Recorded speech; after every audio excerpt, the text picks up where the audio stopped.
मानती भी नहीं है कि खारसी के दिन ही मेरा जन्मदिन हुआ है। मेरा जन्म खारसी के दिन ही हुआ है। तो ये हमारा परंपरा है, बहुत हज़ारों साल से चल रहा है और अपना कल्चर, अपना आइडेंटिटी को हमें प्रिजर्व करना चाहिए। इसी के लिए मैं यहाँ भी आया हूँ और 2 साल के बाद, कोरोना के बाद कहीं में भी नहीं हुआ था, तो ये गैप के बाद बहुत इम्पोर्टेंट था कि हम लोग भी खारसी में जाए और सब लोगों को दिखाए कि कोरोना के लिए 2 साल बंद हो गया हो, लेकिन हमने अपना कल्चर ट्रेडिशन नहीं भूला और ये अपना कल्चर ट्रेडिशन और अपना आइडेंटिटी को मेंटेन करके हम आगे जाना चाहते हैं।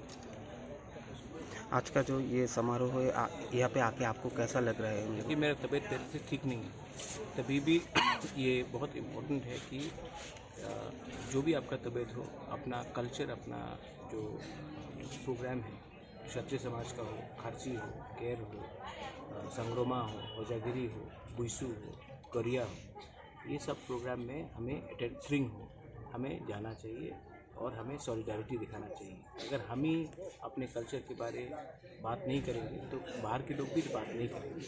अगर हम अपने कल्चर को प्रिजर्व करेंगे तभी त्रिपुरा का कल्चर आगे बढ़ेगा। और बहुत अच्छा लगता है कि इस पूजा में सब लोग, सब कम्युनिटीज़ के लोग शामिल हो रहे हैं और इसमें हम नहीं देखते क्रिश्चियन कौन है, हिंदू कौन है, बंगाली, मुस्लिम्स, तिपरासा, मणिपुरी, सबको हम भगवान के साथ जाकर अपना त्रिपुरा का भला करके आशीर्वाद पाएं। आप सर जाएंगे जो चतुर्दश देवता? मैं वहीं से होके यार, वहीं से रात मैंने पूजा कर दी है अभी यहाँ। Thank you sir. जय कलमानी आप लोग रवि नरसन जैसे ब्रुम ब्रुम जों खारसी मताई तो बासिने